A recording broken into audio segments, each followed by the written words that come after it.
Hello and welcome to the Watering Hole. Thanks for checking out this clip. Don't forget to like and subscribe because that'll make the baby Jesus cry, and I know how much you guys love making the baby Jesus cry. Hello and welcome to my channel. Vice Rhino here. Cirrus just barely over there. There we go. Now I'm back. He's back.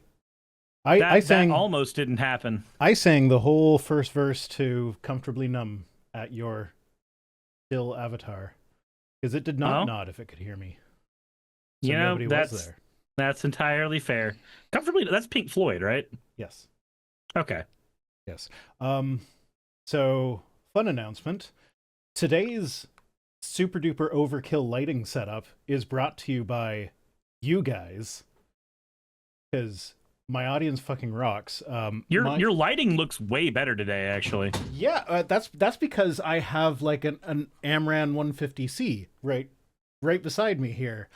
So like I can go red if I want to. I can go blue. The blue looks like shit, but that's probably the camera more than the light.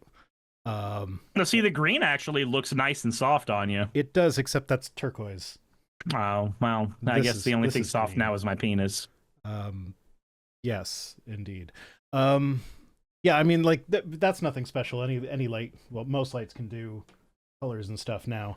But this motherfucker has been my light. Or this is my hat. Nobody's redeemed a hat, but this is my hat. That is so uncomfortable. Yeah, so that has been my light for 4 or 5 years now.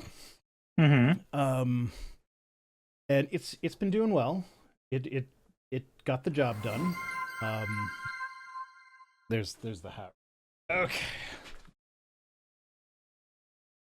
This one. Tiger, I have not heard of the game Wild Assault.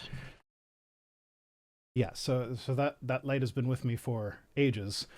It's got the job done, but it's never quite been like I've never quite been entirely happy with it. I've always wanted like a big softbox or whatever that you're supposed to have like basically right beside you. Well, because like that just ends up looking way better.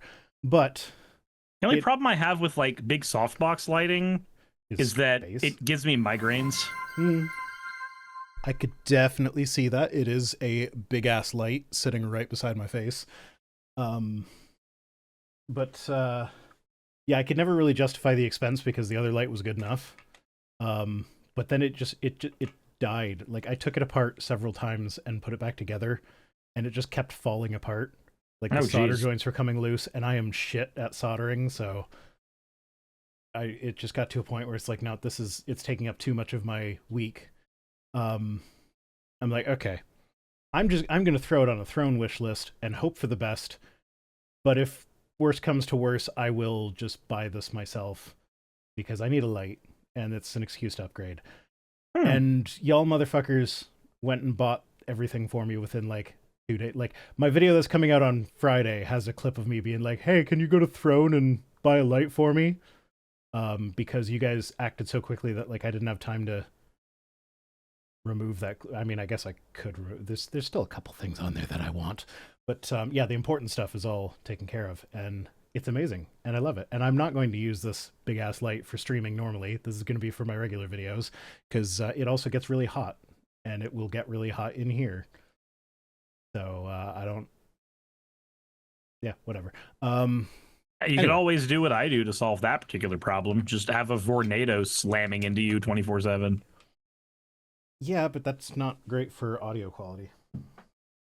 That's entirely fair. I've made up for it with a noise gate, but if I'm doing like any professional VA stuff, like I did a bunch of recording for a project yesterday, I had to turn it off because Audacity was catching it. And when you're submitting professional VA stuff, you don't send in audio that you've doctored. That's a big no-no.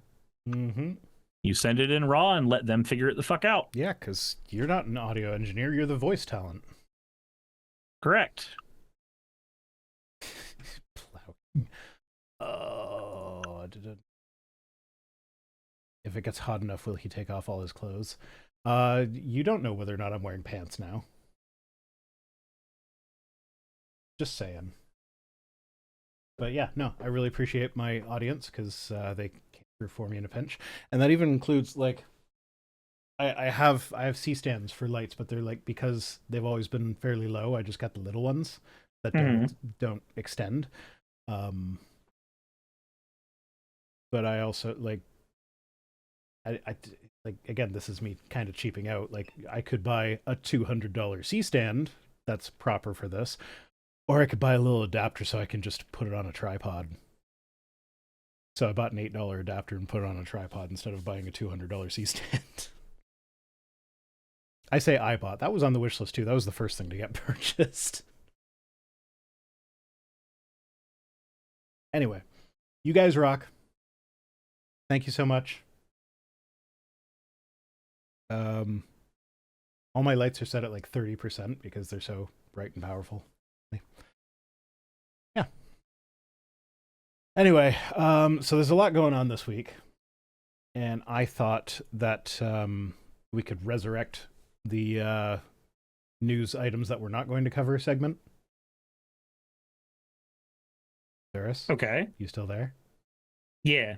Okay. So no, I am here. I am definitely here and alive. I promise. We are not going to cover the South Korea doing their human rights probe into the ice raid at the battery factory, whatever it is that they were building. Because like the United States government was like, come and build stuff for us, invest in our economy. We need you guys to invest in our economy because we're all about the economy. And so they did. And then ICE was like, hey, you guys that came into our country from another country aren't from our country. So we're going to raid you.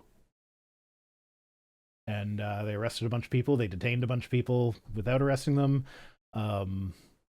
And South Korea is now looking into that for a human rights violation. Hip hip hooray. I love human rights being violated. It's my favorite. Don't you understand? Yeah. Don't you know how much I like that happening? Well, I'm just glad that someone is actually standing up to him. Because, like, there's a lot of business that flows between South Korea and North America. But they have options. China is right there. And there's a lot of stuff that we get from South Korea that I'm sure China would like to get from South Korea. The only problem man, it's hard to say that China's better or worse than the United States because, like, you look at China and then you see the Uyghur genocide, you're like, no. And then you see what we're doing, supporting the Israeli genocide of the Palestinians, and you're like, Yeah, I'm not saying any of that even factors into it. I'm just saying that South Korea has other options. They are not as dependent on the United States as the United States would like to believe. We're also, I think you covered this on your stream, but the Charlie Kirk shooter's text message chain. The text message chain that we're kind of up in the air on whether it's even got credence. Yeah, so my 2 cents on that is that in any other administration, I'd be like, it was confirmed as real by the FBI director. It's just conspiracy theory nonsense to claim otherwise. But the FBI director is a conspiracy theory nutbag who thinks that that's how the FBI works. So I could absolutely see him doing something like that. We are now a government ran by edgelord podcasters. Yes. So like, I want to say that like, no, it's conspiracy theory thinking to just say it's not real. Like, just accept it for what it is and move on. But this administration has not proven itself to be trustworthy. So why would I? Like, I don't know. So I'm not ready to say it's fake for sure, but I'm also not ready to say it's real for sure. Fair. Mirlana says, this is the FBI director who said, what Epstein files? Never heard of them. It's also the FBI director that is currently throwing the attorney general under the bus for diverting a lot of his resources away. Like, the right hand and the left hand simply can't talk to each other in the U.S. administration right now. Yeah. And then this isn't so much a news item, but I did have an idea So you know how anytime there's a shooting, um, the idea on the left is like put a bill for gun control in and name it something that's going to make the right look really bad for voting against it. Hmm. And so people are saying they should do something like that with Charlie Kirk, like put in a gun legislation thing with Charlie Kirk's name attached to it to say like, oh, the right doesn't care about Charlie Kirk because they're voting against the act in his honor or whatever. So I have thought of a name for that act. It's going to get a little bit. It might get a little confusing because it shares a name. Like part of the name is shared with a Supreme Court case that is rather famous. So Okay. that is something to consider. However, I think this can be worked out by using the acronym. So it's the Citizens United for Charlie Kirk Act, or the Oh, the Cuck, Cuck Act. the Cuck Act. Yes. Okay, tell me more about the Cuck Act. Oh, it's just gun restrictions Okay, but And for whom? for everyone. Get rid of all the guns. As far as I'm Get rid concerned. of all the guns. No, I can't. You know, that's my default position, but I can't in good conscience actually advocate for that position at the moment. Yeah, I'm sorry, but every person who is a right-wing nut job is going to do what they can to hold on to their guns, which means I'm going to do what I can to hold on to my guns so that when they hold on to their guns, they don't have the guns when a gunfight starts.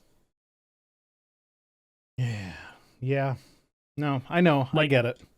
After the Charlie Kirk shooting, I've been seriously considering just making sure that when I go around town, I'm strapped. Because I'm not gonna lie, watching every single person go, oh my god, civil war, oh my god, we have to kill all the leftists. Like, I'm sorry, I can't read that and not think, damn, I should probably be able to defend Saki when I'm out. Yeah. No, I get it. I also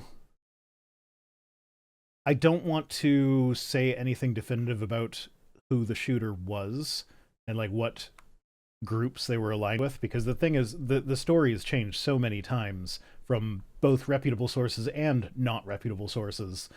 Yep. So like as far like the having a roommate who is trans but also a lover, like my understanding is that originated from his roommate just like used an Instagram filter to make himself look like a cat girl one time, and somebody got that picture and was like, see, they're for trans. streaming. Yeah, it like, see, they're trans. And it's like, that's But we also have from Kleppenstein did an interview, or not interview, but like did some investigating and some talking with some of the friends of Tyler Robinson, and did confirm that Tyler Robinson. Can we not say the name? I That's kind of my policy is shooters don't get named. I mean, I can do my best to, but the name's already out there. I know the name's already out there. But Like you're still my doing. policy. I can understand and I can respect that, and I will do my best.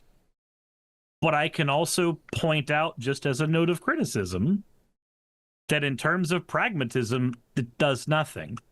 I know. Okay. It's a principle. Okay. Then the shooter. Since Soccer says I kind of agree with Rhino about not naming the shooter, then y'all can agree about doing actions that don't have measurable effects. That's entirely fine. I will do what I can to respect it. Just as But measurable as my dick. well, there's not a whole lot there to measure, so. And you know what? I'm right there with you. I'm right there with you. I don't have to do a whole lot of work to masturbate. It's not that many inches to cover. It's great. My step counter barely goes up. But okay, so Kleppenstein did do a bunch of interviews with the friends of the alleged shooter, and did find that, like, within the friend group, the alleged shooter was known to be bisexual, and that information had been kept, from what I understand, had been kept from the parents, because the parents were very, very much like hardcore conservatives. Yeah. So, like, the idea that the roommate that may or may not have been a lover was trans is completely non-necessary to any of the reporting anyway, if Yeah. the friend group is already confirming that the shooter is bi. If the friend group's already reporting that, then you don't need to keep fucking focusing on maybe the person's trans. The only possible goddamn fucking reason Is to that, demonize trans people. yes, the only reason that people would be focusing on the person being trans is to demonize trans people, because the correct response anytime they do is, can you please explain to me what being trans has to do with killing people? Can you please match those two things together? Can you find me the point B from your point A? That's all I'm asking. Yeah. Sorry, I'm trying to think about what I'm saying. I don't want to just. This is one of those things where I don't want to just go off the cuff. So the thing is, no, just to preface this, I'm not advocating for violence, and I do not approve of what happened to Charlie Kirk. But at the same time, it's hard not to empathize with the desire to, like, whatever the worldview of the shooter may be. We are now living in a world where the United States is a country where, like, we're seeing democracy being dismantled right in front of us. We're seeing the three branches of government that are supposed to keep each other in check are all just sucking Trump's dick as hard as they can. Mm-hmm. And he's gotten this much done in less than a year in office. And the solution to this is to vote when there's an election. That's the peaceful solution. Vote when there's an election. Will voting even be a viable option then? Who fucking knows? I do kind of want to offer some pushback on that, though, because there's more we can do besides voting. There's a lot more we can do besides voting. Because when it comes to our current political situation, what people should be doing is not just voting. What people should be doing is getting involved with their local DSA. What people should be doing is talking with their neighbors and baking them food and getting people around them to be their friends instead of being enemies. Like, there's a lot of shit that can be done. I understand that, like, the idea of how to stop this is get Trump out of office, and the way to get Trump out of office is voting. Getting the people who can get him in a Senate hearing so that impeachment can lead to an actual trial to get him out of fucking office. That's the midterm voting. Making sure that our democracy is protected and he's not able to do a third term. That's voting in 4 years. Like, I get that. That's the thing, though, is like, even all the advocating and talking to your neighbors and all that, like, the end goal of that is getting people voting, is it not? So it's more than that, because it's not just getting people voting, it's also getting people running. It's also getting people to change who they are voting for in general. Yeah. So it's changing. It's all the typical peaceful solutions. So this is where I'm coming from, is that it is hard for me to say, like, yeah, no, it is wrong to advocate for political violence when I literally do not see a solution outside of that, because, like, with what's going on in Texas with the gerrymandering, like, yeah, sure, California push back on that if their thing passes, but if it doesn't, then, you know, they're just cheating their way into remaining in office. And I don't know that I can, like, I don't know. That's why you have to do so much work from the bottom up. The cheating their way into office doesn't work if the people in rural districts change the way that they are engaging in voting. But the people in rural districts only ever change the way they're engaging in voting if their neighbors around them are people that they want to advocate for. When they feel like they're advocating for their families, this is a lot of conservative ideology kind of breaks down to, I got mine or my family got mine and fuck you and yours. And they might not want to say that that's what it is, but that is kind of what it is a lot. I don't care about your rights, we have ours. I don't care about you having food, my family's fed. That's what a lot of it is. If you can shift those people's perspective, but the thing is you can't shift those people's perspective from from anything other than a pulpit, an area of really, really powerful punditry, so like Fox News, or what most people have access to, which is showing them that there are other human beings around them as neighbors. The problem is not all of us have a major platform. Not all of us have the ability to affect the way that people are voting by using a giant platform where we can speak.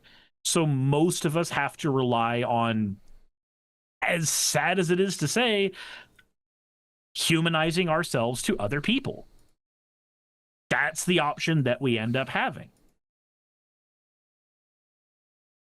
Yeah, I just am very pessimistic about whether or not that can actually accomplish anything. I can understand the pessimism.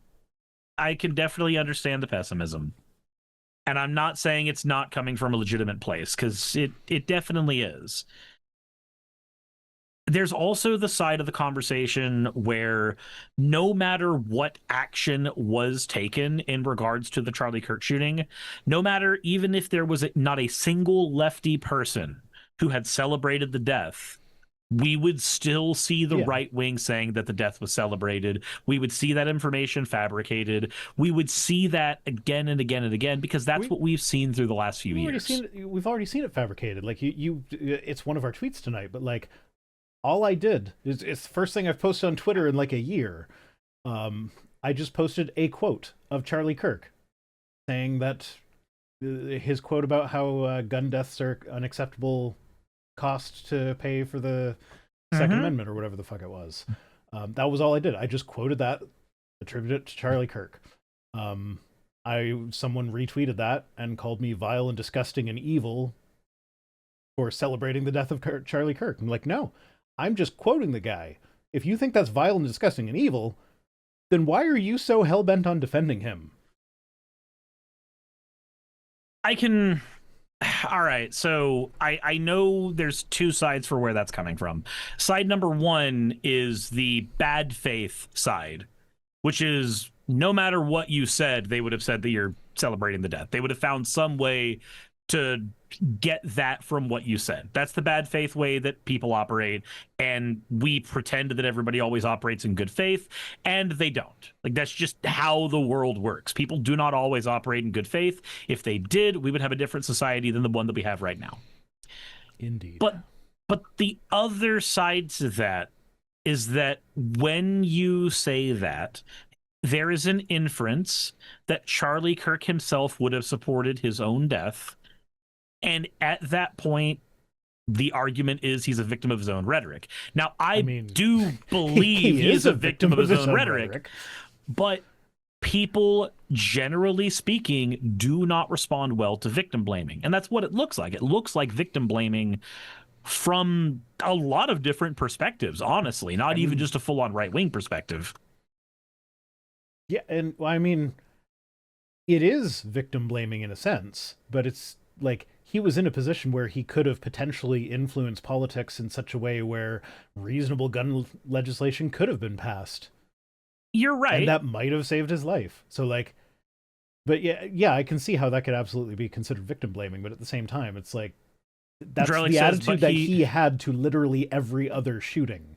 No, I agree. So again, this is why I said it's of two minds. You and I, we're friends, and I'm always going to operate in good faith with you as far as I know. Unless we're playing Magic, in which case I'll lie if I think it's funny. But when you and I are talking, we can engage in good faith, and I can say, hey, this is victim blaming, and also it's the same behavior Charlie Kirk engaged in, so I think it's apropos. I think it's fine, because it's what he did. It's quite literally celebrating his rhetoric by echoing his rhetoric and his methodology.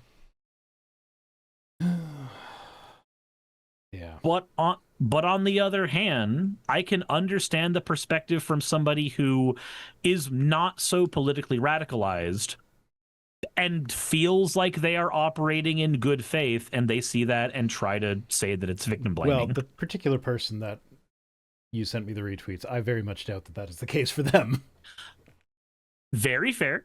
Very fair. But we'll get to that when we get to it, because that's Yeah, near the that's end. that's a problem for later. Yeah. My point is, I'm in a world I'm sorry, where everybody. It is going to be a very Charlie Kirk heavy episode. It is what it is. Hey, did you know there was a mass shooting the day that Charlie Kirk got shot? So, like, the a bunch Evergreen of kids one got shot, and that is, in my opinion, that's the much more important story. Yeah, and that's not the one that Mike Johnson wanted people to come together and have a bowed head moment over, but he wanted people to have the bowed head moment over Charlie Kirk, which says Yeah. something No, else. there was a kid at that school. One of the kids that got shot. He survived. He was shielding his friend with his body. Like, give that kid the Medal of Freedom. Don't give it to Charlie Kirk.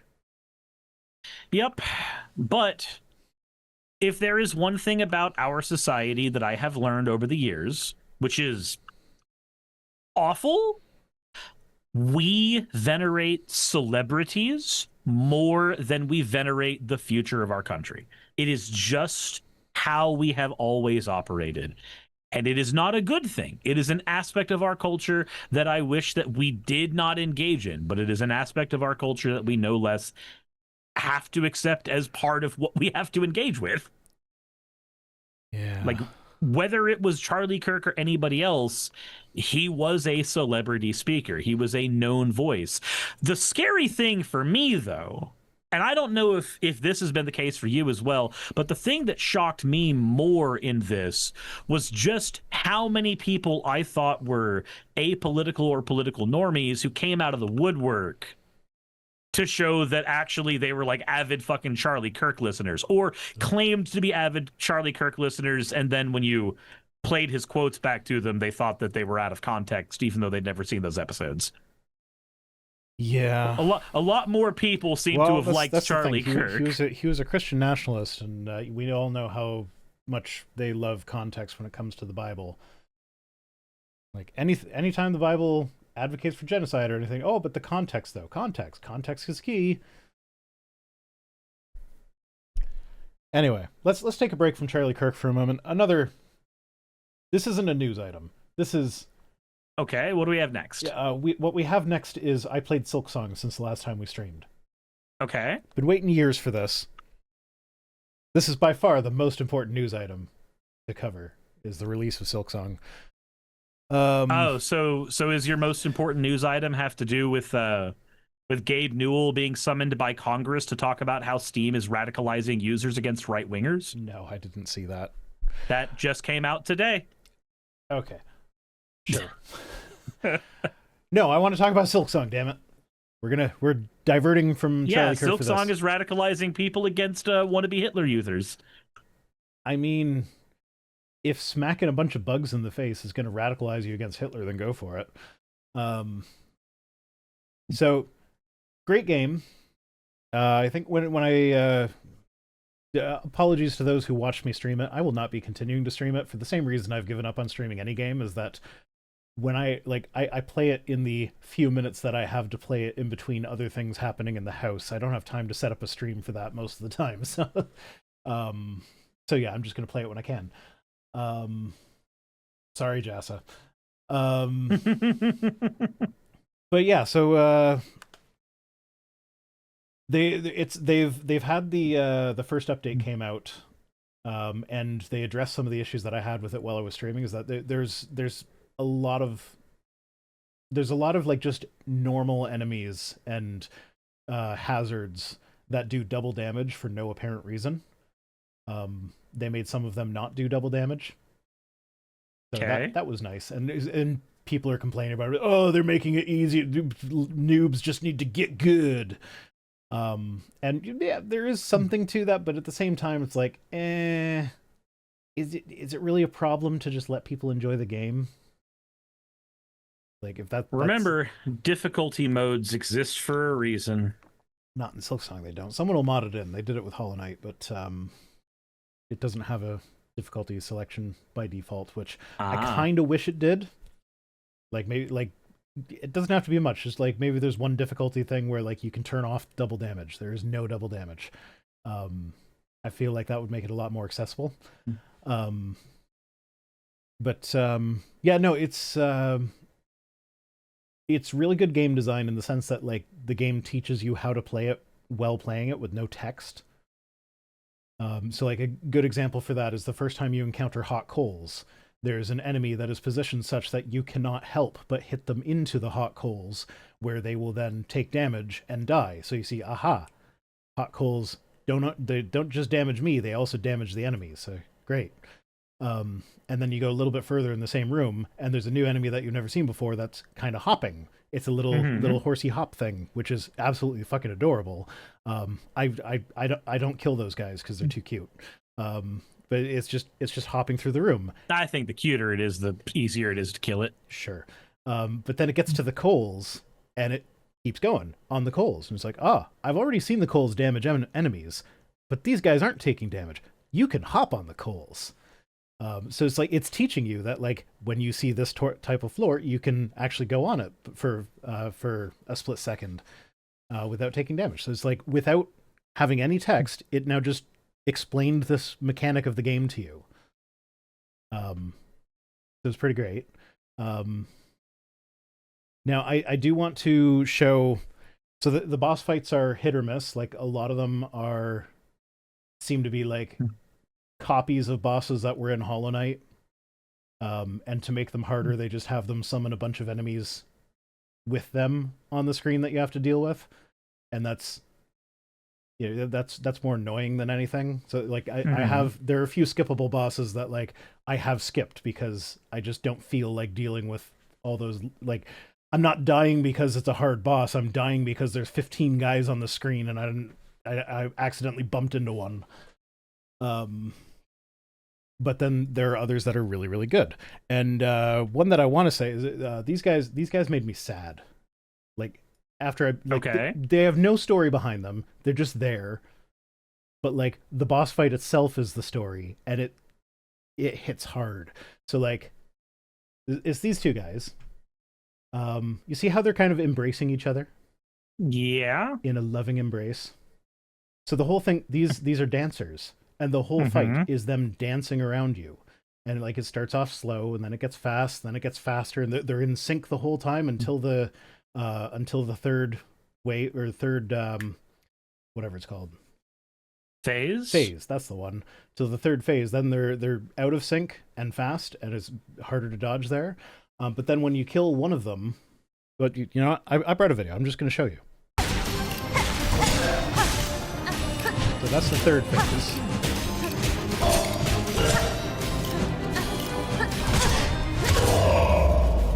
Kills one of them, and we move on to phase 4.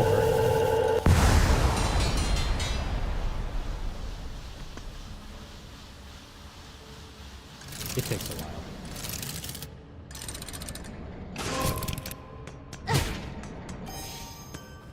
And the music slows down, it gets sad, keeps going slower. And then when it gets to the part, the move where there would have been an embrace after this, he just sinks to the ground. He's so sad because you killed his partner.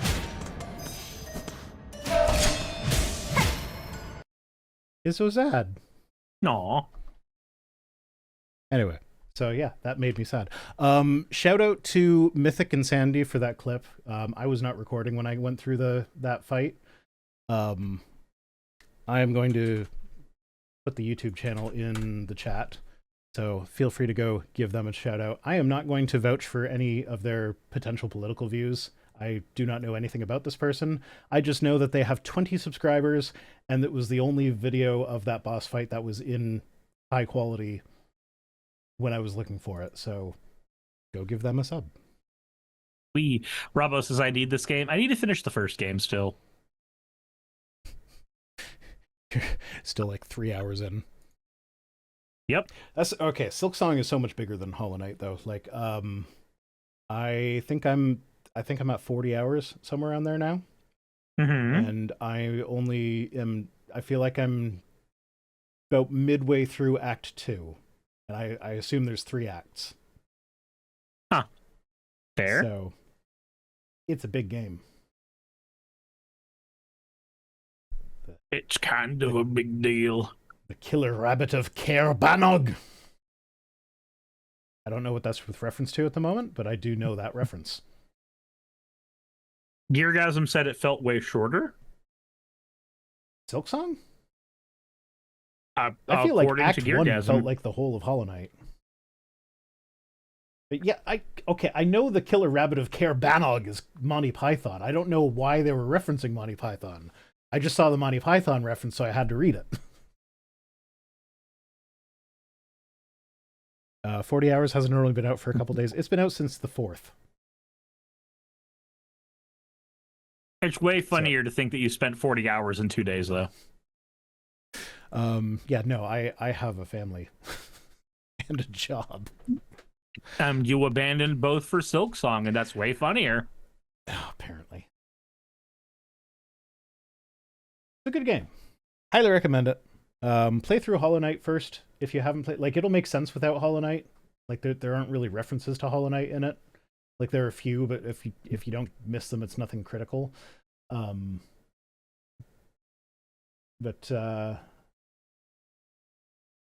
no, it's a good game. Hollow Knight kind of... Hollow Knight is easier than Silksong. So you get good at Hollow Knight, and then Silksong comes around, and it'll be easier to get into it than going straight to Silksong, is my...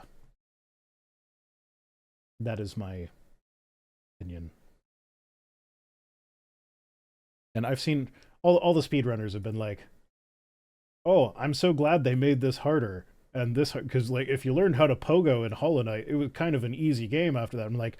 Wasn't Hollow Knight like world renowned for how hard it was? And now they're saying like, "Oh, good thing they made it harder." Like, no, I just like it doesn't need to be. Okay, I will say, this is speedrunners should never be who you determine any game's quality from. Like the people who make it their career to break a game in half. No. Yeah. They're fun to watch, but it's annoying though because I've watched so many Hollow Knight speedruns that like all of these speedrunners are now doing Silksong, but I don't want to watch the Silksong stuff until I'm done the game myself. And so YouTube has been clogging up my recommendations with that. And I'm like, no, I don't want to watch it yet. But I will say, so one of the things that I think I've kind of figured out why Hollow Knight managed to grab me, and it's the same reason why Silksong is actually working for me as well.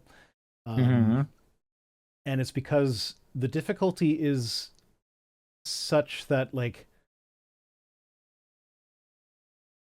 how do I explain this? So, like, the boss fights. If we go back to if we go back to the boss fight, so you can see they are very clearly telegraphing what they are going. They're very clear. Yeah, you can't hear me over the friggin' thing. But, yeah. Did it? I feel like just explaining to people that boss fights have telegraphed choreography that you can learn is a basic game design concept most people are familiar with. Yeah, but that's so the thing about Hollow Knight and Silksong is it's not just that the telegraphs are there, it's that it's very easy to figure out what the correct response to the telegraph is. It's just the matter of like training your muscles to do the thing when you see it. Yeah, it's every Metroidvania ever. It's not, because I don't know. Maybe you haven't played enough of them to have an opinion. No, I have though. I couldn't get into Metroid. There's a question. Is Super Mario World technically a Metroidvania? No, it's not. Do you know what makes a Metroidvania a Metroidvania? No, I don't. I just know that you jump on platforms and it's a Metroidvania because it's a side scroller and you're jumping on platforms. I don't know. No, that's what makes something a platformer. Oh my fucking god. All right, so isn't a Metroidvania a type of platformer? No, because Resident Evil is a Metroidvania. A Metroidvania is any kind of game where you have a environment that slowly opens itself up to you based on the progression of your character within that environment. Usually they involve a lot of backtracking. Many Metroidvanias are platformers because Metroid and Castlevania were platformers. So when Metroidvanias are informed by what you are, when they're informed by Metroid and Castlevania, they're going to be platformers as well. But games a lot of survival horror games end up being Metroidvanias as well by the standard definition of a Metroidvania. I don't know. I'm told that Hollow Knight's a Souls-like. Is it just because it's difficult? Because it doesn't. No, I think it's because of the death mechanic and how you have to go like get your corpse back to find your own money. Yeah, but that's a Shovel Knight mechanic. Okay. So Shovel Knight's a Souls-like.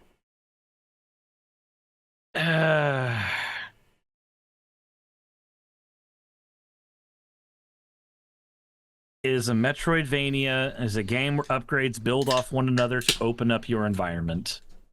That is what it is. There are Okay, but we're talking about how Shovel Knight is a Souls-like. So, Shovel Knight is not a Souls-like. Shovel Knight is more of a celebration of retro platformers, like retro A to B platformers. It's not a Souls-like.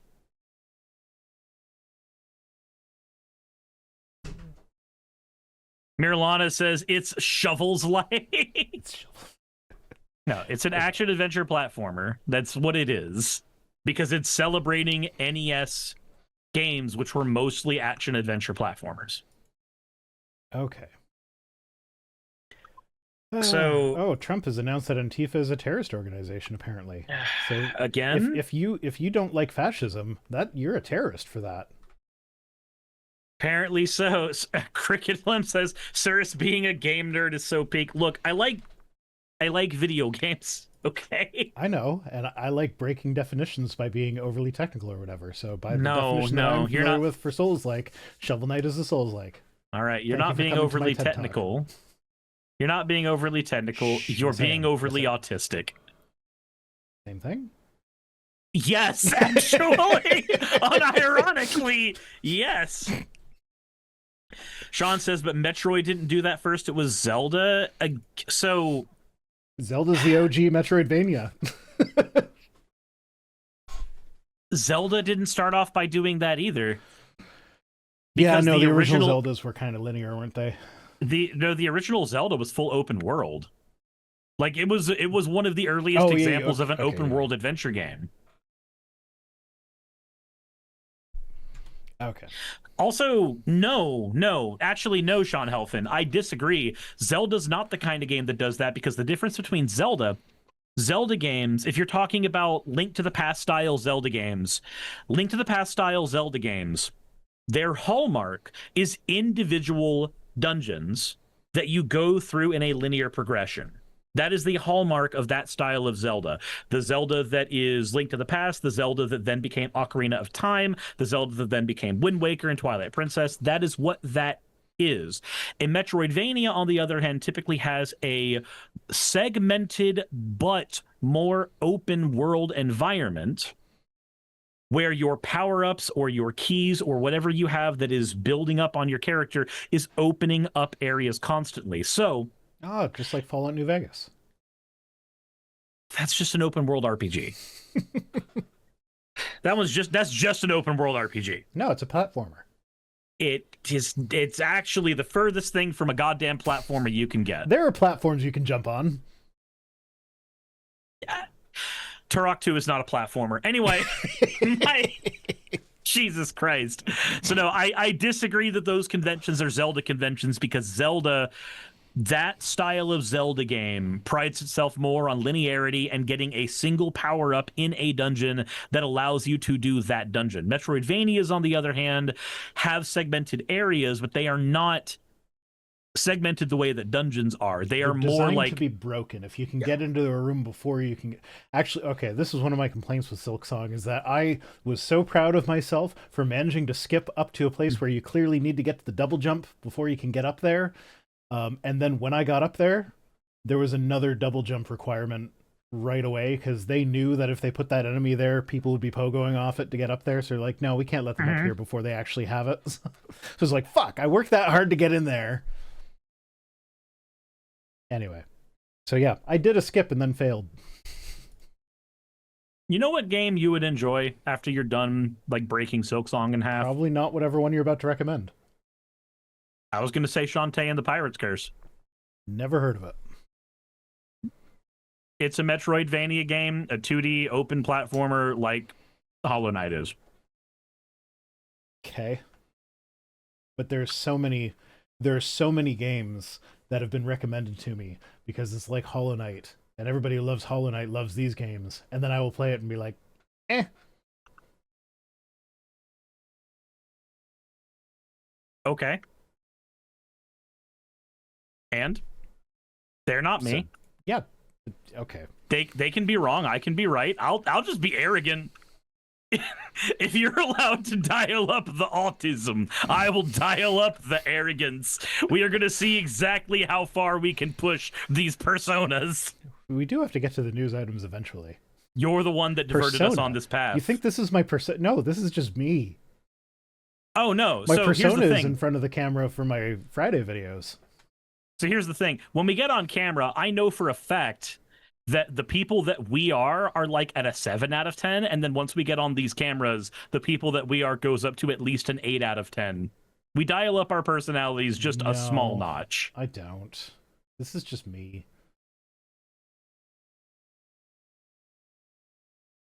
Are you sure? Because I've also hung out with you in real life. Yeah, no, I'm not sure anymore. That was all it took for you to... Okay. Yeah, no, not sure anymore. Well, never say that Vice Rhino isn't a man of his convictions. The convictions just aren't very solid. Justice says stop gaslighting. I'm not gaslighting him. Gaslighting's not real, and if you think it is, you're fucking crazy. Gas? What's that? You still think the moon exists? So we had an electrician over to the garage is getting they got upgraded. The electric was upgraded, and while he was there, it was like, okay, well, what would it take to hook up a generator to our house? It was like, if shit hits the fan and we're in a survival situation, it'd be nice to have electricity. But what would it take to hook up a generator? So he writes me up a quote.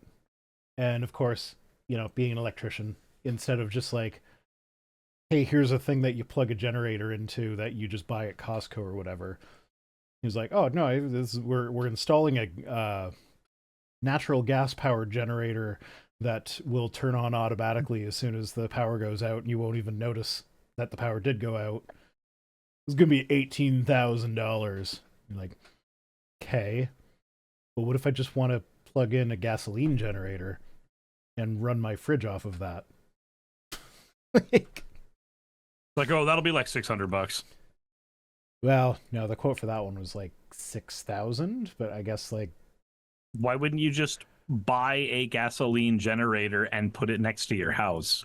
Well, so if we want to have it actually tied into our house rather than just plugging things into it with an extension cord, then we would need to upgrade our meter. And I think, if my understanding is correct, it's because the meter we have now doesn't care what direction the electricity is going. It just keeps ticking up.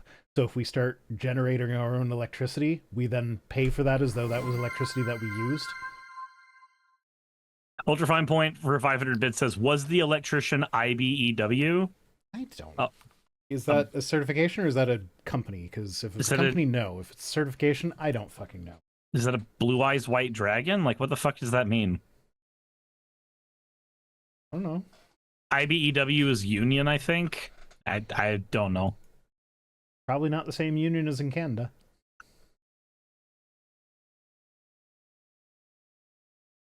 Keep gas generators outside. Yes, I know that. Thank you. Keep the gas lighting generators inside. Oh, speaking of, I finally got around to watching a few episodes of the new South Park season. I'm just trying to get my nut. It's just not funny. Think it's just not funny? It's not funny. Like Weird.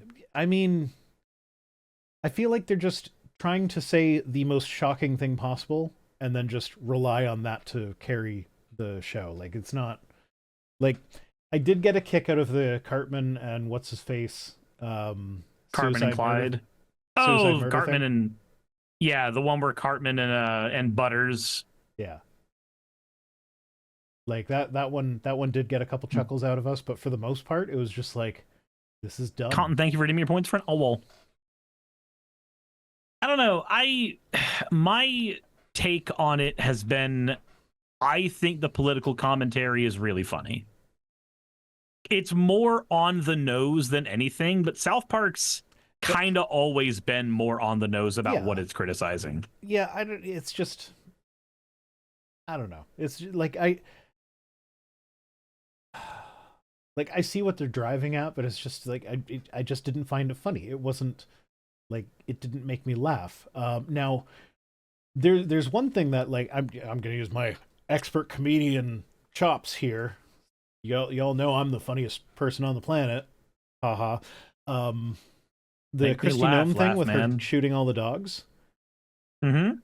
It would have been really like it would have been so much more funny if they had put Superman's dog as the first dog that she shot. Because with the way that episode played out, by the time Superman's dog shows up, as soon as you see it, it's like, okay, yeah, no, she's just going to shoot that dog. And then she shoots that dog. And it's like, okay. There was no subversion of expectations there. Or if she shot the dog and the dog actually like survived. Something. I don't know. I can The joke they were going for is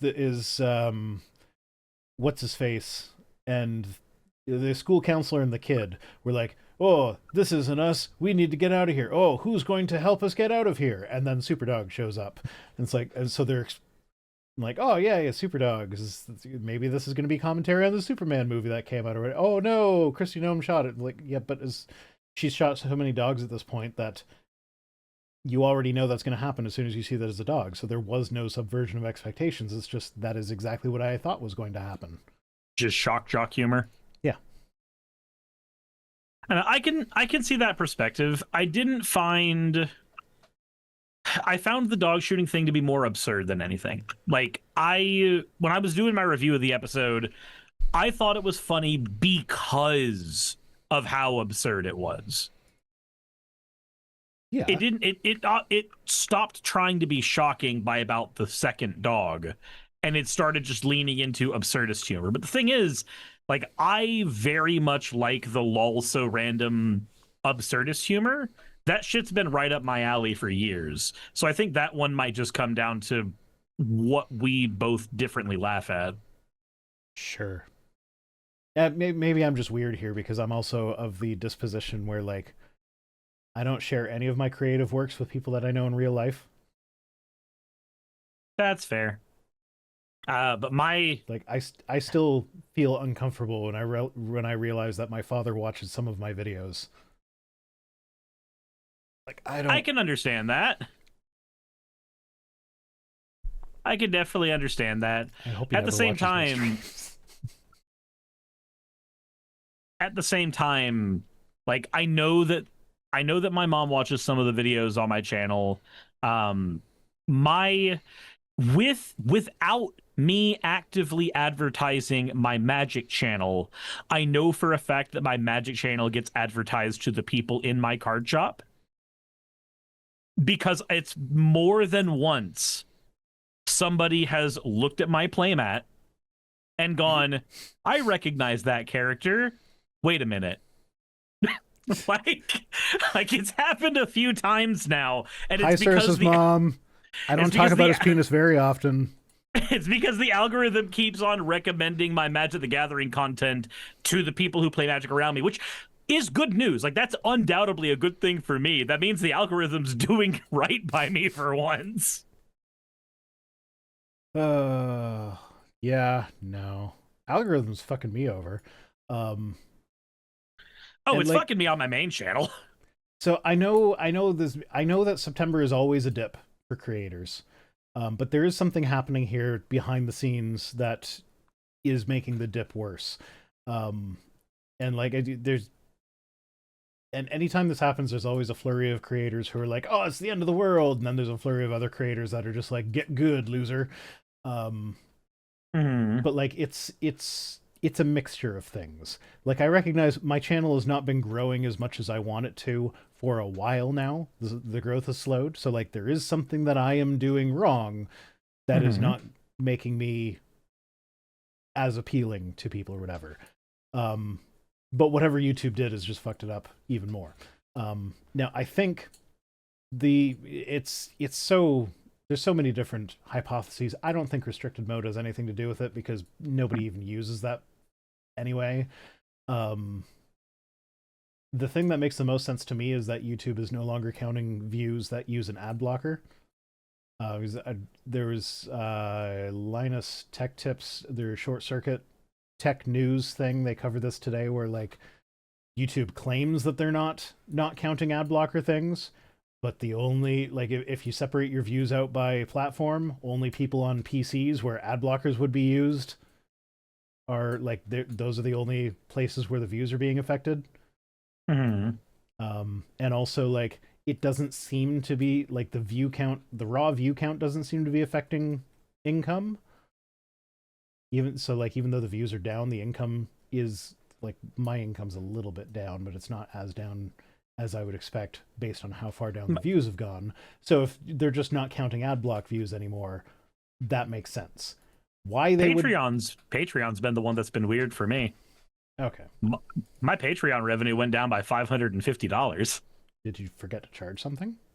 I don't believe so. And I know one of my patrons is in the chat, Gideon Wells, and he said that all the posts that normally would go out during the week registered on their end. So so fucking Patreon. I have an issue with them as well. I haven't updated my end credits in months, since June. They've changed the way that they do reports or whatever. So it used to be I would just go to Patreon, filter all my patrons by people who are currently active at this level, and export the CSV. Export that as a CSV, download it, and copy that into my end credits, and boom, we're done. For whatever reason, this time when I did it, it was everything worked fine. I export as a CSV, and it was like, oh, it's going to take us a while to compile this. We'll email you when it's ready. And then they never emailed me. I'm like, do I have to fucking manually type this whole thing out now? Because that's a whole day's work. Pretty much. No, it's not actually a whole day's work. Like, I don't know. It's a lot of work though. Like it's I have issues opening my fucking emails because of my fucking ADHD. I fucking hate it. So this extra step is just like, copy and paste doesn't work. No, because copy and paste, when you just filter it by thing or whatever, you're going to be copying and pasting everything. So like not just their name, but like how much they pledge, their email address, how long they've been a patron for. Yeah, the stuff that like you don't want to be throwing out to people. Like it would be harder to copy and paste everything and then removing all the stuff that I don't need than it would to just manually type it. Gideon Wells has a Patreon list. A YouTuber I watched mentioned he had to have Patreon mail it to him now.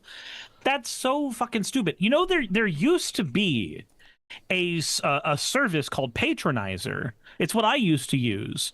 If you were a patron to Patronizer, it would automatically export your stuff, and you could do things like truncate the last name, truncate any personal info you didn't want people to see, and organize everything so that all you had to do was paste it into a credits list. Like, it was perfect. It was amazing. And then Adobe bought them, and now it doesn't fucking work. Because it's Adobe. Fuck.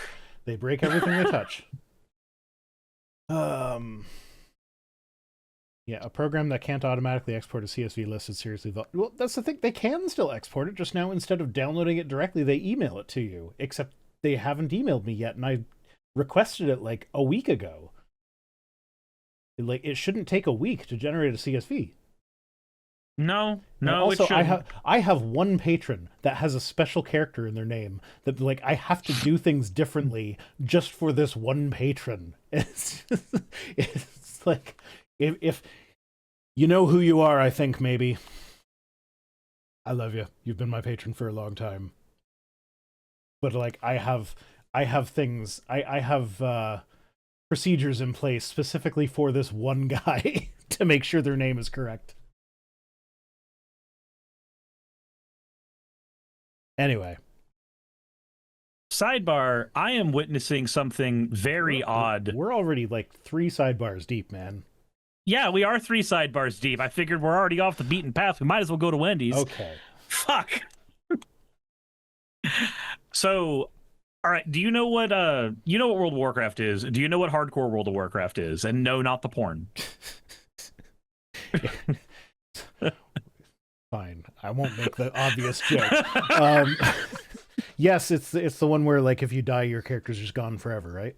Yeah, when you die, the character just gets deleted. So, me and a bunch of my friends in real life recently joined a guild in hardcore WoW since we all started new characters a couple days ago. Mm-hmm. And it's been wild to me. One, that this guild exists where people have actively survived this fucking long, because we've already had one casualty in our fucking group. The other surreal thing that's happening is everybody is in a city together right now, a bunch of different guilds, and every guild has positioned themselves on a different rooftop in this city. This just feels like you know how when you were in school and they would organize people into groups for group activities? Be like, here's group A, here's group B, here's group C, and you just, well, you knew that you would be the one doing all the fucking work for everybody. Mm-hmm. Ignore that part of group activities. It feels like that, or I'm just like, hold on, where's my group C? Where is it? Where's the top of the building that everybody's arbitrarily standing on? Yeah.